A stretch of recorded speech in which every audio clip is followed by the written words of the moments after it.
ಅಂದರೆ ನಿಮಗಿರುವಂತಹ ಒಂದು ಕಾಂಟ್ಯಾಕ್ಟ್ಸ್ಗೆ ಆ್ಯಕ್ಚುಲಿ ನೀವು ಒಬ್ಬ ಸೂಪರ್ ಸ್ಟಾರ್ನೇ ನೀವು ಆ್ಯಕ್ಚುಲಿ ಕಾಸ್ಟ್ ಮಾಡ್ಕೊಳ್ಬೋದಾಗಿತ್ತು. ರಾಜ್ಬಿ ಶೆಟ್ಟಿ ಯಾಕೆ ತೆಲುಗಲ್ಲಿ ಒಂದು ಸಿನಿಮಾ ಉಂಟು ರಾಜಾ ಸಾಬ್. ಇವಾಗ ಪ್ರಭಾಸ್ ಅವ್ರ ಇಮೇಜೇ ಒಂದು ಬೇರೆ ರೀತಿ ಇದೆ.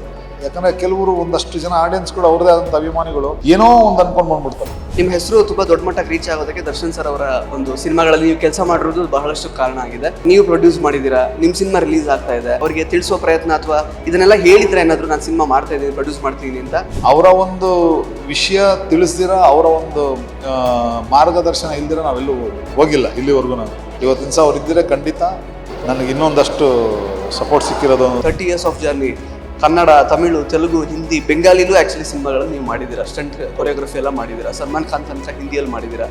ಬಟ್ ಯಾಕೆ mid budget cinema sir? High budget ಸಿನಿಮಾನೇ ಮಾಡ್ಬೋದಿತ್ತಲ್ಲ. ಬಜೆಟ್ ಅಂತ ನೀವು ಅನ್ಕೊಂತಾ ಇದ್ದೀರ ಅಷ್ಟೇ. ನಾಳೆ ಏನು ಎಕ್ಸ್ಪೆಕ್ಟೇಷನ್ ಇಟ್ಕೊಂಡು ಈ ಸಿನಿಮಾ ನೋಡೋಕೆ ಬರ್ಬೋದು? ಈ ಒಂದು ರಕ್ಕಸದ ಪುರದೊಳ್ಳು ಒಂದು ಸಿನಿಮಾ ನೋಡೋಕೆ ಬರೋವಂಥ ಆಡಿಯನ್ಸ್ಗೆ ಎಲ್ಲೂ ಮೋಸ ಆಗಲ್ಲ ಅಂತ ಹೇಳಕ್ಕೆ ಇಷ್ಟಪಡ್ತೀನಿ. ದಯವಿಟ್ಟು ಬಂದು ಸಿನಿಮಾ ನೋಡಿ, ತುಂಬ ಚೆನ್ನಾಗಿದೆ.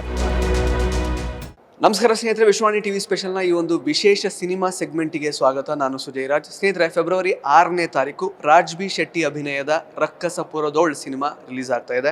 ವಿಶೇಷ ಏನು ಅಂತಂದರೆ, ಸುಮಾರು 30 ವರ್ಷಗಳ ಕಾಲ ಸ್ಟಂಟ್ ಡಿರೆಕ್ಷನ್ ಮೂಲಕ ಕನ್ನಡ ಚಿತ್ರರಂಗದಲ್ಲಿ ಹಾಗೆಯೇ ಬೇರೆ ಬೇರೆ ಭಾಷೆಗಳಲ್ಲಿ ತಮ್ಮದೇ ಆದಂತಹ ಛಾಪನ್ನು ಮೂಡಿಸಿರುವಂತಹ ನಮ್ಮೆಲ್ಲರ ಪ್ರೀತಿಯ ಸ್ಟಂಟ್ ಡಿರೆಕ್ಟರ್ ರವಿ ವರ್ಮ ಅವರು ಈ ಸಿನಿಮಾದ ನಿರ್ಮಾಪಕರು.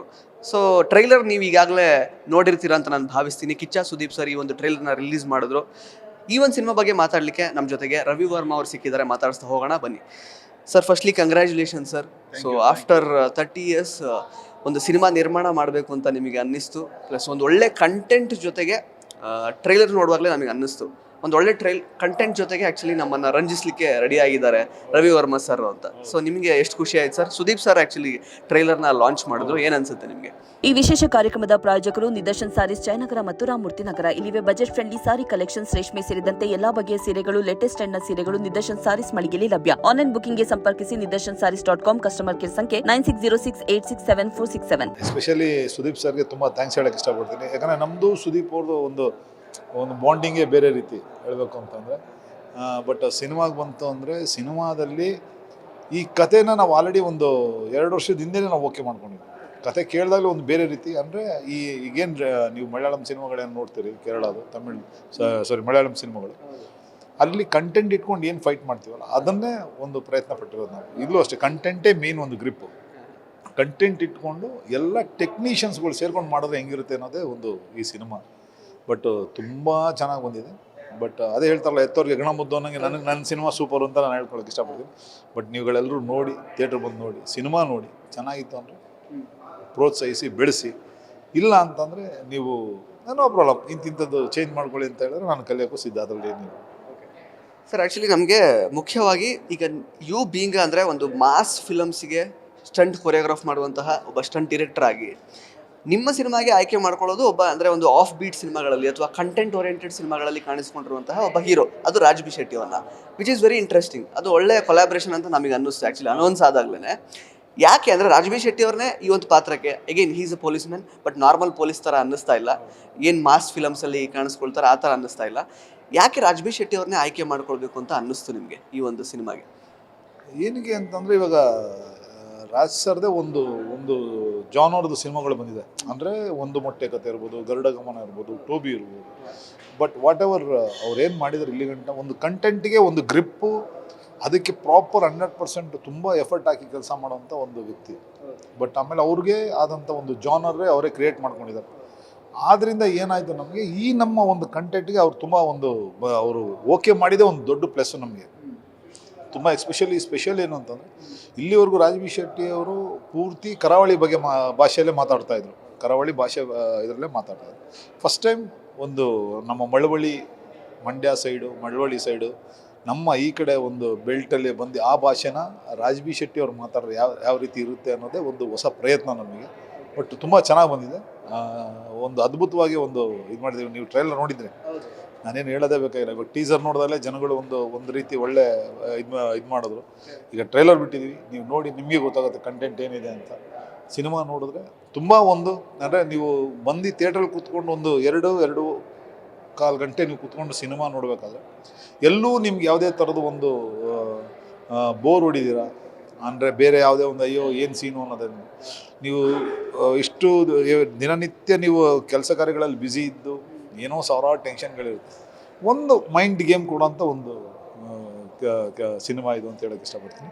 ಬಟ್ ನೋಡಿದ ಮೇಲೆ ನಿಮ್ಗೆಲ್ರಿಗೂ ಒಂದು ಒಂದು ಹೊಸ ಅನುಭವ ಆಗುತ್ತೆ ಅನ್ನೋದು ಹೇಳೋಕ್ಕೆ ಇಷ್ಟಪಡ್ತೀನಿ. ಸರ್ ಅಂದರೆ ಆ್ಯಕ್ಚುಲಿ ಕ್ರೈಮ್ ಥ್ರಿಲ್ಲರ್ ಸಿನಿಮಾಸ್ ಅಥವಾ investigative thriller cinemas actually are happening ಇವಾಗ. ಅಂದರೆ ಜನ ಅದನ್ನು ತುಂಬ ಇಷ್ಟಪಡ್ತಾರೆ. OTTಯಲ್ಲೂ ಆ ಥರದ್ದೇ ತುಂಬ ವೆಬ್ ಸೀರೀಸಸ್ಗಳೆಲ್ಲ ಆ್ಯಕ್ಚುಲಿ ತುಂಬ ಜನ ಅಕ್ಸೆಪ್ಟ್ ಮಾಡ್ಕೋತಾ ಇದ್ದಾರೆ. ಸೊ ಅಂಥ ಸಮಯದಲ್ಲಿ ಈ ಥರದೊಂದು ಸಿನಿಮಾ, ರಾಜ್ ಬಿ ಶೆಟ್ಟಿ ಅವರು ಒಂದು ಮಾತು ಹೇಳಿದ್ರು, ಇದೊಂದು ಮಿಡ್ ಬಜೆಟ್ ಸಿನಿಮಾ ಅಂತ. ಅಂದರೆ ನಿಮಗಿರುವಂತಹ ಒಂದು ಕಾಂಟ್ಯಾಕ್ಟ್ಸಿಗೆ ಆ್ಯಕ್ಚುಲಿ ನೀವು ಒಬ್ಬ ಸೂಪರ್ ಸ್ಟಾರ್ನೇ ನೀವು ಆ್ಯಕ್ಚುಲಿ ಕಾಸ್ಟ್ ಮಾಡ್ಕೊಳ್ಬೋದಾಗಿತ್ತು. ನೀವು ಕೇಳಿದರೆ ಆ್ಯಕ್ಚುಲಿ ಅವ್ರು ಒಪ್ಕೊಂಡಿರೋರು. ಬಟ್ ಯಾಕೆ ಅಂದರೆ ಅವಾಗ ಒಂದು ಹೊಸ ಒಂದು ಎಕ್ಸ್ಪೀರಿಯನ್ಸ್ ಆಗಿರ್ತಾ ಇತ್ತಲ್ಲ ಸರ್. ಒಬ್ಬ ಸೂಪರ್ ಸ್ಟಾರ್ ಈ ಥರದೊಂದು ಕಂಟೆಂಟ್ ಓರಿಯೆಂಟೆಡ್ ಸಿನಿಮಾ, ಒಂದು ಫ್ಲಾಡ್ ಕ್ಯಾರೆಕ್ಟರ್ನ ಪ್ಲೇ ಮಾಡ್ತಿದ್ದಿದ್ರೆ ಇನ್ನೂ ಒಂದು ಒಳ್ಳೆ, ಅಂದರೆ of course Raj B Shetty definitely ಅವರು ಅವ್ರದ್ದೇ ಆದಂಥ ರೀತಿಯಲ್ಲಿ ರಂಜಿಸ್ತಾರೆ. ಇದು ಸಿನಿಮಾ ತುಂಬ ಚೆನ್ನಾಗಿ ಅಕ್ಸೆಪ್ಟ್ ಮಾಡ್ಕೊಳ್ತಾರೆ ಜನಗಳು. ಬಟ್ ಸೂಪರ್ ಸ್ಟಾರ್ ಅಂತ ಇರ್ತಿದ್ರೆ ಓಕೆ ಒಂದು ಡಿಫ್ರೆಂಟ್ ಶೇಡಲ್ಲೇ ನೋಡೋ ಥರ ಆಯಿತು ಅನ್ನೋ ಥರ ಅನಿಸಿರೋದು. ಸೊ ಆ ಪ್ರಯತ್ನ ಯಾಕೆ ಮಾಡಲಿಲ್ಲ ನೀವು ಅಂತ? ಈಗ ಎಕ್ಸಾಂಪಲ್ ನಾನು ಅದು ಇದು ಸಿನಿಮಾ ಅಂತ ಹೇಳೋಕ್ಕೆ ಇಷ್ಟಪಡಲ್ಲ. ಇವಾಗ ತೆಲುಗಲ್ಲಿ ಒಂದು ಸಿನಿಮಾ ಉಂಟು ರಾಜಾ ಸಾಬ್. ಇವಾಗ ಪ್ರಭಾಸ್ ಅವ್ರ ಇಮೇಜೇ ಒಂದು ಬೇರೆ ರೀತಿ ಇದೆ. ಯಾಕಂದರೆ ಕೆಲವರು ಒಂದಷ್ಟು ಜನ ಆಡಿಯನ್ಸ್ಗಳು ಅವ್ರದ್ದೇ ಆದಂಥ ಅಭಿಮಾನಿಗಳು ಏನೋ ಒಂದು ಅಂದ್ಕೊಂಡು ಬಂದ್ಬಿಡ್ತಾರೆ. ಅವ್ರಿಗೆಲ್ಲೋ ಒಂದು ಬೇಸರ ಆಗುತ್ತೆ. ಅದು ಅಂದರೆ ಅವರ ಒಂದು ಹೀರೋನ ನೋಡೋ ಇಷ್ಟಪಡೋ ರೀತಿಯೇ ಬೇರೆ ಇರುತ್ತೆ. ಅದರಲ್ಲಿ ನನಗೇನಂತ ನನ್ನ ಸಿನಿಮಾ ಬಂದು ಇದು ಬಂದು ಕಂಟೆಂಟ್ ಓರಿಯೆಂಟೆಡ್ ಸಿನಿಮಾ ಇರೋದ್ರಿಂದ, ಇವರು ಆಲ್ರೆಡಿ ಇದರಲ್ಲಿ ತುಂಬ ಪರಿಣಿತರಿರೋದ್ರಿಂದ, ನಮ್ಮ ರಾಜ್ ಬಿ ಶೆಟ್ಟಿ ಅವರು ತುಂಬ ಇದರಲ್ಲಿ ಎಕ್ಸ್ಪೀರಿಯನ್ಸ್ ಇರೋದ್ರಿಂದ ಇದೊಂದು ಹೊಸತರವಾಗೇ ಇದೆ ಸಿನಿಮಾ ಹೇಳಬೇಕು ಅಂತಂದರೆ. ಅಂದರೆ ಅವ್ರಿಗೆ ಕರೆಕ್ಟ್ ಆ್ಯಪ್ಟ್ ಆದಂಥ ಒಂದು ಸಿನಿಮಾ. ದೆನ್ ಈಸಿಲಿ ನೀಟಾಗಿ ನಾವು ಇವ್ರ ಜೊತೆ ಕೆಲಸ ಮಾಡ್ಕೊಂಡು ಹೋಗ್ಬೋದು ಅಂತ ಒಂದು ಅನಿಸಿಕೆ ಆಯಿತು ಅಷ್ಟೇ. ಸರ್ ಆ್ಯಕ್ಚುಲಿ ಆಟೋ ಡ್ರೈವರ್ ಆಗಿದ್ದಂಥವ್ರು, ಸೊ ಅದಾದಮೇಲೆ ಸ್ಟಂಟ್ ಡೈರೆಕ್ಟರ್ ಆಗಿ ಕೆಲಸ ಮಾಡ್ತಾ ಇರ್ತೀರಾ, ಮತ್ತು ಅದಾದಮೇಲೆ ಸ್ಟಂಟ್ ಡೈರೆಕ್ಟರ್ ಆಗ್ತೀರಾ. So 30 years of journey, Kannada, Tamil, Telugu, Hindi, ಬೆಂಗಾಲಿಲೂ ಆ್ಯಕ್ಚುಲಿ ಸಿನಿಮಾಗಳನ್ನು ನೀವು ಮಾಡಿದ್ದೀರಾ. ಸ್ಟಂಟ್ ಕೊರಿಯೋಗ್ರಫಿ ಎಲ್ಲ ಮಾಡಿದ್ದೀರಾ. ಸಲ್ಮಾನ್ ಖಾನ್ ತನಕ ಹಿಂದಿಯಲ್ಲಿ ಮಾಡಿದ್ದೀರಾ. ಬಟ್ ಯಾಕೆ mid budget cinema sir? High budget ಸಿನಿಮಾನೇ ಮಾಡ್ಬೋದಿತ್ತಲ್ಲ, ಯಾಕೆ ಅಂತ?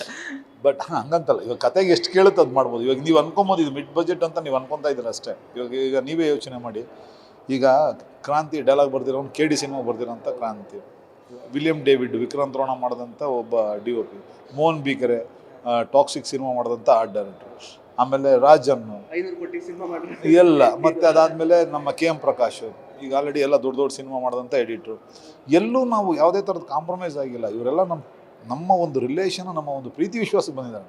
ಇವ್ರುಗಳ್ದೆಲ್ಲ ಲೆಕ್ಕ ನಾವು ಸ್ಯಾಲ್ರಿಗೆ ಹಾಕೊಂಡ್ರೆ ಇದೂ ಓವರ್ ಆಗಿರೋಂಥದ್ದು, ಆ ಥರದ್ದೇನಿಲ್ಲ. ಬಟ್ ಏನಂದರೆ ಎಲ್ಲ ಪ್ರೀತಿಯಿಂದ ಫಸ್ಟು ಒಂದು ಹೆಜ್ಜೆ ಇಟ್ಟಿದ್ದು. ಆ ಹೆಜ್ಜೆಯಲ್ಲಿ ಏನು ಸಕ್ಸಸ್ ಸಿಗುತ್ತೆ ಅದ್ರ ಮೇಲೆ ಹೋಗುತ್ತೆ ಅಷ್ಟೇ, ಅಷ್ಟು ಬಿಟ್ಟರೆ ಇನ್ನೇನಿಲ್ಲ. ಬಟ್ ಹೇಳ್ಬೇಕಂದ್ರೆ ಇದು ನಾಟ್ ಮಿಡ್ ಬಜೆಟ್ ಆ ಥರದ್ದೇನಿಲ್ಲ. ಸಿನಿಮಾಗೆ ಏನು ಬೇಕು ಎಲ್ಲೂ ಕಾಂಪ್ರಮೈಸ್ ಆಗದಿರ ರಿಚಾಗೆ ಮಾಡಿರೋಂಥ ಸಿನಿಮಾ ಇದು. ಸರ್ ಈಗ ರಕ್ಕಸಪುರ ಧೋಳ್ ಇದೊಂದು ಅಫ್ಕೋರ್ಸ್ ಒಂದು ಇಮ್ಯಾಜಿನರಿ ಒಂದು ಟೌನ್ ಅಂತ ಅನಿಸುತ್ತೆ ಟ್ರೈಲರ್ ನೋಡುವಾಗ. ಸೊ ಈ ಥರದ್ದು ಊರನ್ನ ಮತ್ತು ಈ ಥರ ಕ್ಯಾರೆಕ್ಟರ್ಸ್ ಇರುವಂತಹ ಜನಗಳನ್ನು ನೀವು ರಿಯಲ್ ಲೈಫಲ್ಲಿ ಎಕ್ಸ್ಪೀರಿಯನ್ಸ್ ಮಾಡಿದ್ದೀರಾ ಹೇಗೆ ಅಂತ? ಇದು ಏನಂತಂದರೆ ರಿಯಲ್ ಲೈಫಲ್ಲಿ ಎಕ್ಸ್ಪೀರಿಯೆನ್ಸ್ ಅನ್ನೋದಕ್ಕಿಂತ ಕೆಲವೊಂದು ನಾವು ಬೆಳೆದಂಥ ಒಂದು ಟೈಮಲ್ಲಿ ಈ ಥರದ್ದೆಲ್ಲ ಒಂದಷ್ಟು ನಾವು ನೋಡಿದ್ವಿ. ಬಟ್ ಏನಂತಂದರೆ ಎಲ್ಲೋ ಒಂದು ಕಡೆ ಜೀವನದಲ್ಲಿ ಏನಾದ್ರು ಒಂದು ಫೇಸ್ ಮಾಡ್ಬೇಕಾದ್ರೆ, ನಮ್ಮ ಜೀವನದಲ್ಲಿ ಏನೋ ಒಂದು ಆಗ್ಬಿಡ್ತು ಅಂತ ಒಂದು ಸಿಚುವೇಶನ್ನ ನಾವು ಫೇಸ್ ಮಾಡ್ಬೇಕಾದ್ರೆ ಯಾವ ರೀತಿ ಇರುತ್ತೆ, ಇದೆಲ್ಲ ನಮ್ಮ ಎಕ್ಸ್ಪೀರಿಯೆನ್ಸ್ ಆಗಿದೆ. ಇವಾಗ ಪ್ರತಿಯೊಬ್ಬರು ಕತೆ ಬರಿಬೇಕಾದ್ರೆ ಏಕಾಏಕಿ ಅವ್ರ ಥಾಟ್ ಬರೋದಿಲ್ಲ. ಎಲ್ಲೋ ಒಂದು ಕೇಳಿರೋದು, ಎಲ್ಲೋ ಒಂದು ಅವ್ರು ನೋಡಿರೋಂಥದ್ದು, ಪ್ರಕೃತಿ ನೋಡಿರೋಂಥದ್ದು ಏನೋ ಒಂದು ಇಟ್ಕೊಂಡೆ ಅವ್ರ ಕತೆ ಬರ್ತಿರ್ತಾರೆ. ಆ ಒಂದು ಇನ್ಸ್ಪಿರೇಷನಲ್ಲಿ ನಾವು ಈ ಸಿನಿಮಾ ಮಾಡಿರೋದು. ಚೆನ್ನಾಗಿ ಬಂದಿದೆ. ಬಟ್ ನಾನು ಏನಂದರೆ ಎಲ್ಲೋ ಮಿಸ್ ಆಗಿ ನಾನು ಕತೆ ಹೇಳ್ಬಿಡ್ತೀನಿ ಅನ್ನೋ ಒಂದು ಇದಿದೆ, ಅಷ್ಟು ಬಿಟ್ಟರೆ ಏನಿಲ್ಲ. ನೀವು February 6th ನೋಡಿ, ನೀವು ನಿಮ್ಗೆಲ್ರಿಗೂ ಒಂದು ಒಂದು ಒಂದು ಹೊಸ ಅನುಭವ ಕೊಡುತ್ತೆ ಅಂತ ಹೇಳೋಕ್ಕೆ ಇಷ್ಟಪಡ್ತೀನಿ. ಕೊಡಲಿಲ್ಲ ಅಂದರೆ ಮೇ ಬಿ ನಾನು ರಾಂಗ್ ಆಗಿರ್ಬೋದು ಅಂತ ನನಗೂ ಒಂದು ಹೊಸದಾಗಿ ನಾನಿನ್ನು ಬೇರೆ ಏನು ಕಲಿಬೋದು ಅನ್ನೋದು ಒಂದು ನನಗೊಂದು ಪಾಠ ಆಗುತ್ತೆ ಅಂತ ಹೇಳೋಕ್ಕೆ ಇಷ್ಟಪಡ್ತೀನಿ. ಸರ್ ಇವಾಗ ರಾಜ್ ಬಿ ಶೆಟ್ಟಿ ಅವ್ರದ್ದು ಶೈಲಿ ಇದೆ, ಅವ್ರದ್ದೇ ಆದ ಒಂದು ಶೈಲಿ. ಅಂದರೆ ಆ್ಯಕ್ಷನ್ ಅಂತ ಬಂದಾಗ ಅದನ್ನು ಗರುಡ ಗಮನ ವೃಷಭ ವಾಹನದಲ್ಲಿ ನಾವು ನೋಡಿದ್ದೀವಿ. ಸೊ ನಿಮಗೆ ಆ್ಯಕ್ಚುಲಿ ಎಷ್ಟು ಚಾಲೆಂಜಿಂಗ್ ಆಗಿತ್ತು ಅಂದರೆ ಅವರ ಬಾಡಿ ಲ್ಯಾಂಗ್ವೇಜಿಗೆ ಒಂದು ಫೈಟ್ನ ಕಂಪೋಸ್ ಮಾಡೋದು, ಸೊ ಅದಕ್ಕೆ ಕಥೆ ಜೊತೆಗೆ ಅದನ್ನು ಒಗ್ಗಿಸೋದು ನಿಮಗೆ ಎಷ್ಟು ಚಾಲೆಂಜಿಂಗ್ ಆಗಿತ್ತು, ಅವ್ರು ಎಷ್ಟು ಈಸಿಯಾಗಿ ತಗೊಂಡ್ರು ಅದನ್ನು ಅಂತ? ಓಕೆ ಸರ್, ನೀವು ಬೇಸಿಕಲಿ ನೀವು ನೋಡಿರ್ಬೋದು, ನಾನು ಯಾವುದೇ ಸ್ಟಂಟ್ ಮಾಡಿದ್ರು ಈ ಡೈರೆಕ್ಟ್ರದ್ದು ಸ್ಕ್ರಿಪ್ಟಲ್ಲಿ ಏನು ಕೇಳುತ್ತೆ ಆ ಸ್ಕ್ರಿಪ್ಟಿಗೆ ನಾನು ಇಟ್ಕೊಂಡು ನಾನು ಕೆಲಸ ಮಾಡೋದು. ಎಲ್ಲೂ ನಾನು ಸ್ಕ್ರಿಪ್ಟ್ ಬಿಟ್ಟು ಹೊರಗಡೆ ಹೋಗೋದಿಲ್ಲ. ಅದು ನನಗೆ ಆಲ್ರೆಡಿ ನನ್ನ ಒಂದು ಕಲ್ತ್ಕೊಂಡ್ಬಂದಿರೋ ಒಂದು ಪಾಠ ಇರೋದ್ರಿಂದ ರಾಜ್ ಬಿ ಶೆಟ್ಟಿ ಅವ್ರ ಇಮೇಜ್ ಇಟ್ಕೊಂಡು ನನ್ನ ಸ್ಕ್ರಿಪ್ಟಿಗೆ ಏನು ಬೇಕು, ನನ್ನ ಕತೆಗೆ ಏನು ಬೇಕು ಅದನ್ನೇ ಇಟ್ಕೊಂಡು ಅದನ್ನು ಇನ್ನೆಷ್ಟು ಬೆಟ್ರ್ ಮಾಡ್ಬೋದು ಅದನ್ನು ಹೈಲೈಟ್ ಮಾಡಿ ತೋರಿಸಿದ್ವಿ. ಎಲ್ಲೂ ಅಂದ್ಬಿಟ್ಟು ರಾಜ್ ಬಿ ಶೆಟ್ಟಿ ಅವ್ರು ಮಾಡೋದು ಅಂತ ಅಂದ್ಬಿಟ್ಟು ಎಲ್ಲೂ ಸ್ಟಂಟ್ಗಳಲ್ಲಿ ಕಾಂಪ್ರಮೈಸ್ ಆಗೋಂಥದ್ದಲ್ಲ, ಆ ಥರದ್ದು ಯಾವುದಿಲ್ಲ. ಬಟ್ ಅವ್ರ ಇಮೇಜನ್ನ ನೋಡಿದ್ರು ರಾಜ್ ಬಿ ಶೆಟ್ಟಿ ಅವ್ರು ಹೊಡಿಬೋದು, ರಾಜ್ ಬಿ ಶೆಟ್ಟಿ ಅವರು ಇದನ್ನು ಈ ಒಂದು ಆ್ಯಕ್ಷನ್ ಮಾಡ್ಬೋದು ಅನ್ನೋ ಒಂದು ಭರವಸೆ ಕೊಡೋ ಥರನೇ ಒಂದು ಕೊರಿಯೋಗ್ರಾಫ್ ಮಾಡಿದ್ವಿ. ತುಂಬ ಅದ್ಭುತವಾಗಿದೆ. 4 ಆ್ಯಕ್ಷನ್ ಬರುತ್ತೆ ನೋಡಿ ನಿಮಗೆ. ಅಂದರೆ ಆ್ಯಕ್ಷನ್ ಅನ್ನೋದಕ್ಕಿಂತ ಅದೇನಂತ ಹೇಳೋಕ್ಕೆ ಇಷ್ಟಪಡ್ತೀನಿ ಅಂತಂದರೆ ಆ್ಯಕ್ಷನ್ ಸೀನ್ಸ್ ಅದ್ರ ಜೊತೆಗೆ ಬ್ಲೆಂಡ್ ಆಗಿದೆ ಆ್ಯಕ್ಷನ್ಸ್ ಅಂತ ಹೇಳೋಕ್ಕೆ ಇಷ್ಟಪಡ್ತೀನಿ. ಸರ್ ಅದೇ ಪರ್ಟಿಕ್ಯುಲರ್ಲಿ ಟ್ರೈಲರಲ್ಲಿ ಅವರು ಬೈಕಲ್ಲಿ ಅಂದರೆ ಹಾರ್ಕೊಂಡು ಬರ್ತಾ ಇರೋದಲ್ಲಿ ಬೆಂಕಿ ಕೂಡ ಇರುತ್ತೆ. ಸೊ ಅದು ಸ್ವಲ್ಪ ಇಂಟ್ರೆಸ್ಟಿಂಗ್ ಅಂತ ಅನ್ನಿಸ್ತಾ ಇದೆ. ಪ್ಲಸ್ ಅವರು ಟೀಸರಲ್ಲಿ ಲಾಸ್ಟ್ ಎಂಡಲ್ಲಿ ಒಂದು ಶಾಟ್ ಇತ್ತು, ಅಂದರೆ ಕಂಪ್ಲೀಟ್ ಒಂದು ಗೋಸ್ಟ್ ರೈಡರ್ ಥರ ಅವರು ಮುಖಕ್ಕೆ ಬೆಂಕಿ ಹಚ್ಕೊಳ್ಳೋದು ಆ ಥರದ್ದೆಲ್ಲ ಅಂತ. ಸೊ ಏನೆಲ್ಲ ಚಾಲೆಂಜಸ್ ಇತ್ತು ನಿಮಗೆ ಆ್ಯಕ್ಚುಲಿ? ಅಂದರೆ ಇವಾಗ ಎಸ್ಪೆಷಲಿ ನಿಮ್ಮದೇ ಪ್ರೊಡಕ್ಷನ್ ಬರ್ತಾ ಇರೋ ಸಿನಿಮಾ ಅಂತಂದರೆ ಫೈಟಲ್ಲಿ ತುಂಬ ಎಕ್ಸ್ಪೆಕ್ಟೇಷನ್ ಇದೆ ಇವಾಗ. ಅಂದರೆ ಏನೋ ಡಿಫ್ರೆಂಟಾಗೇ ಮಾಡಿರಿ, ಇದುವರೆಗೂ ನೋಡದೇ ಇರೋದು ಮಾಡಿರಬೇಕು ರವಿ ವರ್ಮಾ ಅವರು ಅಂತ. ಸೊ ಏನು ನಮಗೆ ಆ್ಯಕ್ಚುಲಿ ಇಲ್ಲಿ ತನಕ ನೋಡದೇ ಇರೋದು ನೋಡ್ಲಿಕ್ಕೆ ಸಿಗುತ್ತೆ ಆ್ಯಕ್ಷನಲ್ಲಿ ಅಂತ? ಅದೇ ಹೇಳಿದ್ನಲ್ಲ, ಇದು ನಾಟ್ ಫಾರ್ ಆ್ಯಕ್ಷನ್ ಸಿನಿಮಾ ಅಂತಲ್ಲ. ಇದು ಏನಂತಂದರೆ ಕತೆಗೆ ಏನು ಬೇಕು ಆ ಆ್ಯಕ್ಷನ್ ಇದೆ. ಅಂದರೆ ಆ ಕಥೆಯಲ್ಲೇ ಏನು ಹೊಸದಾಗಿ ಇರ್ಬೋದು ಅನ್ನೋದೇ ನಾನು ಪ್ರಯತ್ನ ಪಟ್ಟಿರೋದು. ಇವಾಗ ಇದ್ರಲ್ಲಿ ಹೊಸದೇನು ಅಂತಂದರೆ, ಇವಾಗ ಬೈಕು ಬೆಂಕಿ ಹತ್ತಿರೋ ಬೈಕಲ್ಲಿ ಚೇಸ್ ಮಾಡೋದು ನನಗೊಂದು ಚಾಲೆಂಜ್. ಯಾಕಂದರೆ ಎಲ್ಲೂ ಇದನ್ನು ಸಿ ಜಿ ಮಾಡಿಲ್ಲ, ಎಲ್ಲ ಲೈವೇ ನಾವು ಮಾಡಿರೋದು. ಅದಕ್ಕೆ ಅಂತಲೇ ನಾವು ನೀಟಾಗಿ ಆ ಬೈಕ್ನ ಆಲ್ಟ್ರು ಮಾಡಿ ನೀಟಾಗಿ ಅದಕ್ಕೆಲ್ಲ ರಾಜ್ ಸರ್ಗೆ ಏನೇನು ಸೇಫ್ಟಿ ಕೊಡ್ಬೋದು ಅದೆಲ್ಲ ಸೇಫ್ಟಿ ಮಾಡಿಕೊಂಡು ಎವ್ರಿ ಟೈಮ್ ಅವ್ರಿಗೆ ಬ್ಯಾಕಲ್ಲಿ ಬೆಂಕಿ ಹೀಟ್ ಹೊಡಿಯೋದು ತಿರ್ಗೋದು. ಆಮೇಲೆ ಎಲ್ಲೋ ಒಂದು ಕಡೆ ಗಾಳಿ, ಯಾಕಂದರೆ ಬೈಕಲ್ಲಿ ಹೋಗ್ತಾ ಫೋರ್ಸಿಂಗಿಂಗ್ ತಿರುಗುತ್ತೆ, ಗಾಳಿ ಹೇಳೋಕ್ಕಾಗಲ್ಲ. ಈಗ ಟರ್ನಿಂಗಲ್ಲಿ ಒಂದು ಕಡೆ ತಿರುಗುತ್ತೆ, ಇಲ್ಲ ಸ್ಟ್ರೈಟ್ ಹೋಗ್ಬೇಕಾದ್ರೆ ಒಂದು ಕಡೆ ತಿರುಗುತ್ತೆ, ಆ ಥರ ತಿರುಗ್ತಾ ಇರ್ತಾರೆ. ಆ ಟೈಮಲ್ಲಿ ಅವ್ರಿಗೆ ಅಂತಲೇ ಆ ಒಂದು ಸ್ಪೆಷಲ್ ಜೆಲ್ ಬರುತ್ತೆ ಬಾಂಬೆಯಿಂದ. ಆ ಜೆಲ್ ತರಿಸಿ ಅವ್ರಿಗೆ ಅದನ್ನೆಲ್ಲ ಅಪ್ಲೈ ಮಾಡಿಕೊಂಡು ಅದನ್ನು ನೋಡಿಕೊಂಡು ಏನು ಸೇಫ್ಟಿಲಿ ಮಾಡ್ಬೋದು. ಆಮೇಲೆ ಆ ಜಂಪು ನೀವು ನೋಡಿರ್ಬೋದು. ನಾವೆಲ್ಲರೂ ಒಂದು ಹೋಗ್ಬೇಕಾದ್ರೆ ಒಂದು ರೋಡ್ ಹಂಪ್ ಸೇರಿಸಿದ್ರು ಒಂದು ರೇಂಜ್ ಹೋಗುತ್ತೆ, ಅಷ್ಟೇ ನಾವು ಜಂಪ್ ಮಾಡಿರೋದು. ಎಲ್ಲೂ ಅನ್ಯಾಚುರಲ್, ಎಲ್ಲೂ ಒಂದು ಬಿಲ್ಡಿಂಗಿಂದ ಆಡ್ತಾ ಇದ್ದಾರೆ ಆ ಥರದ್ದು ಯಾವುದೂ ಮಾಡಿಲ್ಲ. ಇವಾಗ ನಾವು ಒಂದು ರೋಡ್ ಜಂಪ್, ಇವಾಗ ನೀವು ರೋಡಲ್ಲಿ ಬಂಪ್ ಇದ್ದಾಗ ಹೆಂಗೆ ಜಂಪ್ ಮಾಡ್ತೀವಿ, ನಾರ್ಮಲಾಗಿ ಬಂದು ಹಂಗೆ ಹೋಗೇ ಹೋಗುತ್ತೆ. ಇವಾಗ ಯಾರು ಮೊಬೈಲ್ ಚೇಸ್ ಮಾಡ್ಬೇಕಾದ್ರೆ ಯಾವ ರೀತಿ ಹೋಗುತ್ತೆ ಅದನ್ನ ಇಟ್ಕೊಂಡೇ ನಾವು ಪ್ಲಾನ್ ಮಾಡಿರೋದು. ಎಲ್ಲೂ ಅನ್ಯಾಚುರಲ್ ಸ್ಟಂಟ್ಸ್ ಇದರಲ್ಲಿ ನಾನು ಮಾಡಿಸಿಲ್ಲ ಅದಂತ ಹೇಳಕ್ಕೆ ಇಷ್ಟಪಡ್ತೀನಿ. ಸರ್ ಇನ್ನು ಆ್ಯಕ್ಚುಲಿ ಈಗ ಒಂದು crime thriller, psychological crime thriller cinema ಅಂತ ಹೇಳುವಾಗ ಸಾಕಷ್ಟು ನಮಗೆ ಕ್ವಿಕ್ಕಾಗಿ ಮೂವ್ ಆಗಬೇಕಾಗುತ್ತೆ ಸ್ಕ್ರೀನ್ ಪ್ಲೇ. ನಮಗೆ ಎಲ್ಲೂ ಬೋರ್ ಆಗಬಾರ್ದು, ಅಥವಾ ಆ ಹಿಂಟ್ ಕೂಡ ಎಲ್ಲೂ ಗೊತ್ತಾಗಬಾರ್ದು ಕೊನೆ ತನಕ, ಆ ಥರದ್ದೆಲ್ಲ ಇರುತ್ತೆ. ನಿಮಗೆ ಈ ಕತೆ ಕೇಳಿದಾಗ ರವಿ ಸಾರಂಗ್ ಅವರು, ಅಂದರೆ ಪ್ರೇಮ್ ಅವರ ಶಿಷ್ಯ ಈ ಕತೆ ಬಂದು ಹೇಳಿದಾಗ ನಿಮ್ಗೇನು ಎಕ್ಸೈಟ್ ಆಯಿತು? ಜನಗಳಿಗೆ ಓಕೆ ಇದರಲ್ಲಿ ಒಂದು ಎಕ್ಸ್ ಫ್ಯಾಕ್ಟರ್ ಇದೆ, ಇದನ್ನು ಜನ ಇಲ್ಲಿ ತನಕ ನೋಡಿಲ್ಲ ಅಂತ ಯಾವುದು ನಿಮಗೆ ಅನಿಸಿದ್ದು? ಅದೇ ನಮ್ಮ ಕನ್ನಡ ಆಡಿಯನ್ಸ್ ಇಲ್ಲಿವರೆಗೂ ಇವಾಗ ಪ್ರತಿ ಸರಿ ಏನು ಅನ್ಕೊತಾ ಇದ್ವಿ ನಾವು, ಮಲಯಾಳಂನಲ್ಲಿ ಬಂದಂಥ ಯಾವುದೋ ಒಂದು ಥ್ರಿಲ್ಲರ್ ಸಿನಿಮಾಗಳು ಅದು ಚೆನ್ನಾಗಿರುತ್ತೆ, ಇದು ದೃಶ್ಯಂ ಚೆನ್ನಾಗಿದೆ, ಅದು ಇದು ಅಂತ ನಾವು ಅಂದ್ಕೊಂಡೇ ಹೋಗ್ತಾ ಇದ್ವಿ. ಆ ಥರದ ಒಂದು ಲೈನ್ ಇವನು ಬಂದು ನನಗೆ ಹೇಳಿದಾಗ ನನಗೆ ಆ ಒಂದು ಥಾಟ್ ಬಂತು, ಹೌದಲ್ವ ನಾವು ಅಲ್ಲಿ ಇಲ್ಲಿ ಸಿನಿಮಾಗಳು ಅದಿದೆ ಇದಿದೆ ಅಂತ ಹೇಳ್ತಾ ಇದ್ವಿ, ನಮ್ಮಲ್ಲಿ ಯಾಕೆ ನಾವು ಪ್ರಯತ್ನ ಪಡ್ಬೋದು ಅಂತ ಅನ್ನಿಸ್ತು. ಅದು ನೋಡಿದ್ಮೇಲೆ ನಾಳೆ ಮಾಡಲೇಬೇಕು ಅಂದ್ಕೊಂಡು ಸ್ಟಾರ್ಟ್ ಮಾಡುವಂಥ ಒಂದು ಹೊಸ ಹೆಜ್ಜೆ ಅಂತ ಹೇಳಕ್ಕೆ ಇಷ್ಟಪಡ್ತೀನಿ. ಅಂದರೆ ನನ್ನ ಕಡೆಯಿಂದ ನನಗೆ ಹೊಸ ಹೆಜ್ಜೆ. ಬಟ್ ಆಡಿಯನ್ಸ್ ಅಫ್ಕೋರ್ಸ್ ಮಲಯಾಳಮಲ್ಲಿ ಅಲ್ಲಿ ನೋಡಿರ್ತಾರೆ, ಬಟ್ ಬೇರೆ ರೀತಿಯಲ್ಲಿ ನೋಡಿರ್ತಾರೆ, ಗೊತ್ತಿಲ್ಲ. ಯಾರೋ ಪ್ರತಿಯೊಬ್ಬ ಹೊಸ ಪ್ರತಿಭೆಗಳು ಯಾರಾದ್ರು ನಿರ್ದೇಶಕರು ತೋರಿಸಿರ್ತಾರಿಲ್ಲ ಅಂತಿಲ್ಲ. ಬಟ್ ಈ ಸಿನಿಮಾ ನಾನು ಕೇಳಿದ ಮಟ್ಟದಲ್ಲಿ ನನಗೆ ಇದು ಒಂದು ಹೊಸ ತರವಾಗ ಅಂತ ಅನ್ನಿಸ್ತು. ತುಂಬ ಚೆನ್ನಾಗಿ ಬಂದಿದೆ. ಎಂಟೈರ್ ಕತೆ ಬಂದು ನಾವು ಶೂಟ್ ಮಾಡಿರೋದೇ ಚಾಮರಾಜನಗರ, ಆ ಸುತ್ತಮುತ್ತ ಬೆಲ್ಟ್ಗಳಲ್ಲೇ ನಾವು ಶೂಟ್ ಮಾಡಿರೋದು. ತುಂಬ ಒಳ್ಳೊಳ್ಳೆ ವಿಲೇಜ್ಗಳು, ನ್ಯಾಚುರಲ್ ಆಗಿರೋಂಥ ವಿಲೇಜ್ಗಳು ತೊಗೊಂಡೇ ಶೂಟ್ ಮಾಡಿದ್ವಿ. ವಿಲಿಯಂ ಡೇವಿಡ್ ತುಂಬ ಅದ್ಭುತವಾಗಿ ಒಂದು ಸಿನಿಮಾಟೋಗ್ರಫಿ ಮಾಡಿದ್ದಾರೆ. ಯಾಕಂದರೆ ಎಲ್ಲೂ ಕಾಂಪ್ರಮೈಸೇ ಇಲ್ಲ. ಇಂಡೋರಲ್ಲಿ ಎಷ್ಟು ಬೇಕು ಅಷ್ಟು ಮಾತ್ರ ನಾವು ಲೈಟಿಂಗ್ ಇಟ್ಕೊಂಡು, ಔಟ್ಡೋರೆಲ್ಲ ಮಾಡಿದ್ರೆ ನ್ಯಾಚುರಲ್ ಲೈಟ್, ಅಂದರೆ ಅರ್ಲಿ ಮಾರ್ನಿಂಗ್ ನಾವು ಬೇಗ ಹೋಗಿ ಆ ಕೆಲಸಗಳು ಮಾಡ್ಕೊಂಡು ನಾವು ಮಾಡೋವಂಥದ್ದು ಒಂದು ಇದು. ಬಟ್ ತುಂಬ ಚೆನ್ನಾಗಿ ಬಂದಿದೆ. ಒಂದು ಏನಂತಂದರೆ ಪ್ರತಿಯೊಬ್ಬರು ಅಸಿಸ್ಟೆಂಟ್ ಡೈರೆಕ್ಟರ್ಸಿಂದ ಹಿಡಿದು ಪ್ರತಿಯೊಬ್ಬರು ತುಂಬ ಕಷ್ಟಪಟ್ಟು ಕೆಲಸ ಮಾಡಿದ್ದಾರೆ. ಏನಂತಂದರೆ ಇದೊಂದು ಸಿನಿಮಾ ಸಕ್ಸಸ್ ಆಯಿತು ಅಂದರೆ ಇನ್ನೊಂದು ಅಷ್ಟು ಜನಕ್ಕೆ ಒಂದು ಹೊಸ ಸಿನಿಮಾ ಮಾಡಬೇಕು ಅನ್ನೋ ಒಂದು ಆಸಕ್ತಿ ಹುಟ್ಟುತ್ತೆ. ನಮ್ಮ ಸಿನಿಮಾದಲ್ಲಿ ಎಷ್ಟೋ ಜನ ಅಸಿಸ್ಟೆಂಟ್ ಡೈರೆಕ್ಟರ್ಸ್ಗಳಿದ್ದಾರೆ, ಅವರೆಲ್ಲರಿಗೂ ಒಂದು ಹೊಸ ಪ್ರಯತ್ನ ಪಡ್ಬೋದು ಅನ್ನೋದು ಒಂದು ಇದು ಸಿಗುತ್ತೆ. ಸರ್ ಇನ್ನು ಆ್ಯಕ್ಚುಲಿ ಗದರ್ ಪಾರ್ಟ್ 2 ಆದಮೇಲೆ ಬಾರ್ಡರ್ 2 ಇವಾಗ ಆ್ಯಕ್ಚುಲಿ ಜನಗಳಿಗೆ ಸಿಕ್ಕಾಪಟ್ಟೆ ಯಾಕೆಂದರೆ ಇಷ್ಟ ಆಗಿದೆ, ಬಾಕ್ಸ್ ಆಫೀಸ್ ಧೂಳು ಎಬ್ಬಿಸ್ತಾ ಇದೆ ಬಾರ್ಡರ್ 2 ಸಿನಿಮಾ. ಅದರಲ್ಲೂ ಕೂಡ ನೀವು ಸ್ಟಂಟ್ ಕೊರಿಯೋಗ್ರಫಿ ಮಾಡಿದ್ದೀರಾ.